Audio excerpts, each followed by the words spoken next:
गौतम बुद्ध की कहानी। मन अशांत रहता है और भटकता रहता है। कपिलवस्तु नगरी में जहां श्रीदेवी महाराज अपने पति राजा शुद्धोधन से मिली थी, वहीं भगवान बुद्ध का जन्म हुआ था। गौतम बुद्ध, जिनका असली नाम सिद्धार्थ था, एक राजकुमार थे। उनके पिता ने उन्हें दुनियादारी से बचाने के लिए सभी प्रकार की अनुभवों से दूर रखा था।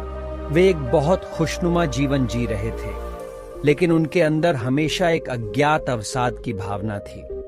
उन्हें दिन रात यही सोचते रहना पसंद था कि क्या जीवन का अर्थ है, क्या सत्य है और कैसे संतुष्टि प्राप्त की जा सकती है। एक दिन जब सिद्धार्थ जंगल में सैर कर रहे थे, उन्होंने एक गरीब बौद्ध साधु को देखा। ये साधु बहुत शांत और प्रसन्न दिख रहे थे। सिद्धार्थ ने अद्भुत प्रभावित होकर उनके पास जाकर पूछा, महात्मा, आप कैसे इतने शांत और संतुष्ट हैं? मेरे अंदर अशांति है और मेरा मन लगातार भटक रहा है। कृपया मुझे बताएं कि मैं कैसे अपनी चिंताओं से छुटकारा पा सकता हूं। उस साधु ने सिद्धार्थ के हाथ में एक गुड़गोल दिया और कहा, इसे तुम उठाकर जिस जगह पर तुम खुश रहना चाहते हो, वहां जाओ और इसे गिरा दो। सिद्धार्थ, जो कि अत्यंत बुद्धिमान और सोच वाला व्यक्ति था, उसे यह बात समझ आ गई कि यह गुड़गोल उसके द्वारा मन की उड़ान की ओर संकेत करने के लिए है। उन्होंने विचारशीलता से उसे लिया और अपने पसंदीदा एक वृक्ष के नीचे चले गए। वहां पहुंचकर सिद्धार्थ ने गुड़गोल को अपने हाथों से नीचे गिराया। गुड़गोल जमीन को छूते ही चरम आनंद का एहसास होने लगा। उसका मन एक बार फिर से शांत हो गया और वह अस्थायी खुशी महसूस करने लगा। सिद्धार्थ इस अनुभव से प्रभावित हुआ और उन्होंने देखा कि साधु अपने आसन पर एक अत्यधिक प्रसन्न रूप से मुस्कुरा रहे हैं। वे सिद्धार्थ के पास आए और बोले, यही सत्य है पुत्र। मन अशांत रहता है और भटकता रहता है जब तक हम उसे शांत और संतुष्ट करने के लिए अपने चिंताओं का साम्राज्य नहीं छोड़ते। यह गुड़गोल तुम्हें मन की शांति के रास्ते दिखा रहा है। चिंताओं और आक्रोश के साथ अपने मन को नियंत्रित करें और संतुष्टि और शांति प्राप्त करें। इस घटना के बाद से सिद्धार्थ ने एक बड़ा निर्णय लिया।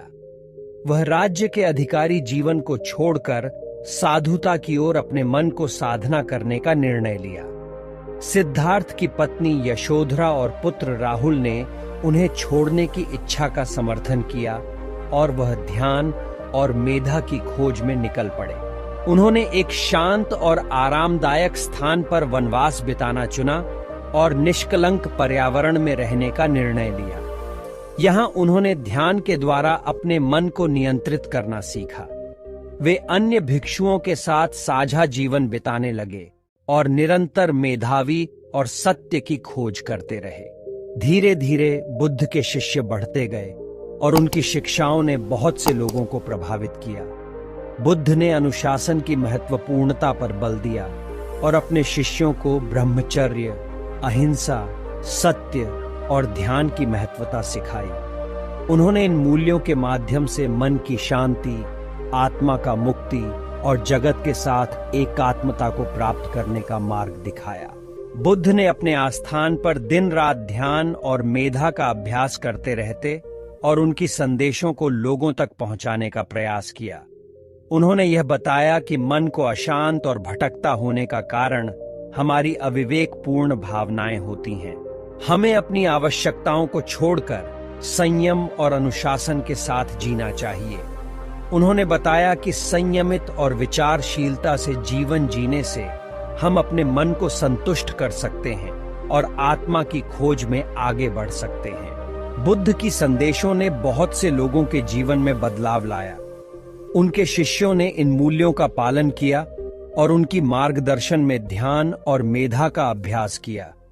उन्होंने जीवन के पथ पर सत्य और न्याय की महत्वपूर्णता को स्थापित किया और अहिंसा के माध्यम से शांति और समृद्धि की प्राप्ति का मार्ग दिखाया। गौतम बुद्ध के संदेशों ने न केवल उस समय के लोगों को प्रभावित किया, बल्कि उनके शिष्यों द्वारा इसे आगे बढ़ाया गया और यह धर्म विश्वव्यापी बन गया। बुद्ध की शिक्षाएं आज भी हमारे समाज में महत्वपूर्ण हैं और हमें शांति, संतुष्टि और सत्य के मार्ग पर चलने के लिए प्रेरित करती हैं। इस कहानी से हमें यह सीख मिलती है कि मन की शांति और संतुष्टि हमारे अंदर ही है। हमें अपनी आवश्यकताओं को पूरा करने की जगह संयम और अनुशासन के साथ जीने की आवश्यकता होती है।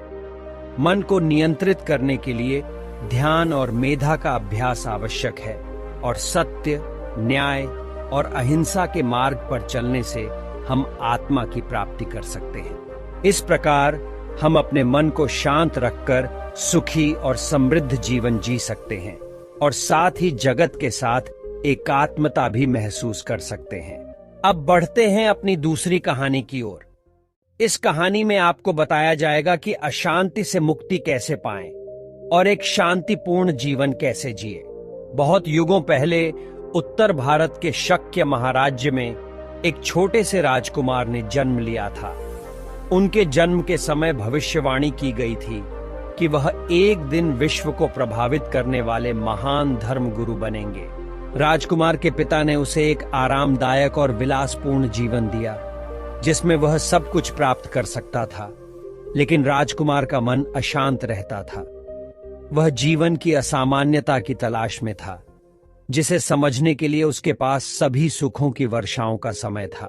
राजकुमार की माता पिता चिंतित हो गए और उन्होंने अपने बेटे को दुनिया के अंदर घूमने की अनुमति दे दी। एक दिन जब राजकुमार ने अपने रथ से पूरे देश की यात्रा की और उन्होंने अपने रथ को विपरीत दिशा में चलाकर देखा, यह असाधारण घटना राजकुमार के मन को व्याकुल कर दी।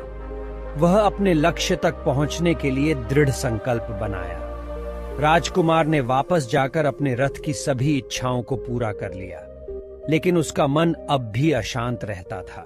एक रात जब राजकुमार निद्रा में सो रहा था, उन्होंने अचानक गहरे ध्यान में प्रवेश किया। उन्होंने अपने दिल की आवाज सुनी जो उन्हें अस्थायी सुख नहीं दे रही थी। वे निद्रा से उठे और संगीत वादकों को बुलाकर उनसे अस्थायी सुख पाने का आग्रह किया। राजकुमार ने अनंत दिनों तक गाना, नृत्य करना और विनोद करना शुरू कर दिया, लेकिन फिर भी उसका मन अशांत रहता था। एक दिन राजकुमार ने एक गांव में एक वृद्ध आदमी को देखा जो वृक्ष के नीचे बैठा हुआ शांति की खोज कर रहा था। राजकुमार ने उसे अपने सुखी जीवन का रहस्य पूछा। वृद्ध आदमी ने कहा, अहंकार, आवेग और अप्रसन्नता हमें आंतरिक शांति से दूर रखते हैं। शांति और सुख की प्राप्ति के लिए तुम्हें अपने मन को संयमित करना होगा। राजकुमार को यह बात समझ में आई और वह वृद्ध आदमी के पास बैठ गया। वह ध्यान में प्रवेश करने का एक सरल उपाय बताने लगे। राजकुमार ने उसे ध्यान करने के लिए व्यायाम और मंत्र जाप की विधि सिखाई। धीरे धीरे राजकुमार ने ध्यान की कला को समझा और उसे अपने दैनिक जीवन में शामिल करने लगा। ध्यान करने के बाद राजकुमार का मन स्पष्ट और स्थिर हो गया। उनके अंदर नया ज्ञान और आनंद का आभास हुआ। वे अपने मन को संयमित करके उदारता, संयम और सद्भाव के मार्ग पर आगे बढ़े। एक दिन राजकुमार ने एक बुद्धिमान गुरु से मिलने का फैसला किया। वे उस गुरु के समीप गए और अपने जीवन के आदर्श के बारे में पूछते हुए अपने मन की शांति के बारे में जानने की इच्छा व्यक्त की। गुरु ने उन्हें बताया कि शांति और सुख का आदान ध्यान और ब्रह्मचर्य के माध्यम से हो सकता है। राजकुमार ने गुरु के उपदेश को मान्यता दी और वे उसके आचार्य बन गए। उन्होंने अपने दिल की आवाज को सुनकर संयम और अनुशासन के साथ अपने वास्तविक पथ की ओर प्रगति की। उन्होंने ध्यान और अभ्यास करके आत्मज्ञान और आत्म उन्नति प्राप्त की। बहुत समय बाद एक दिन उन्होंने अपने देश के लोगों के साथ एक सभा का आयोजन किया। वे उन्हें ध्यान और शांति के बारे में शिक्षा देने के लिए उनकी मदद करने की इच्छा रखते थे। राजकुमार ने उन्हें बताया कि जब मन अशांत और भटकता रहता है तो व्यक्ति खुद को खो देता है। वह अपने अंदर के शांति को प्राप्त करके सबसे उच्च आदर्शों तक पहुंच सकता है। राजकुमार ने सभा में अपनी बुद्धिमानी, अनुशासन और प्रेरणा से भरी बातें कहीं।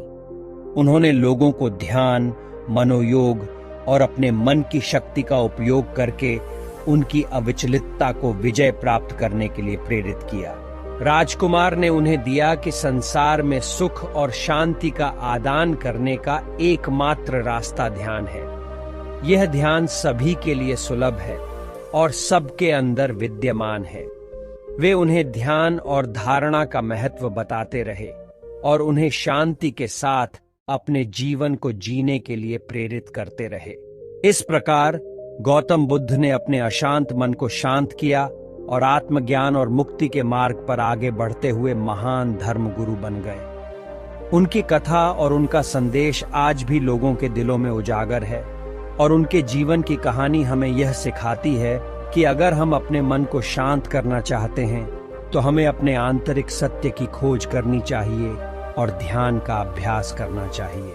मन की शांति और सुख प्राप्त करने के लिए हमें अपने मन की प्रशांति के मार्ग पर चलने की प्रेरणा गौतम बुद्ध की कहानी से प्राप्त कर सकते हैं। हमें आशा है कि आपको दोनों कहानियां अच्छी लगी होगी और बहुत ही अच्छे तरीके से समझ में आई होगी। अगर आपको हमारी वीडियो पसंद आई हो तो वीडियो को एक लाइक और चैनल को सब्सक्राइब करें और दोस्तों के साथ वीडियो को शेयर कर दें और कमेंट करना ना भूलें। आपका एक कमेंट हमें मोटिवेट करता है और आपके लिए अच्छी वीडियो लाने के लिए प्रेरित करता है। Thanks for watching my all YouTube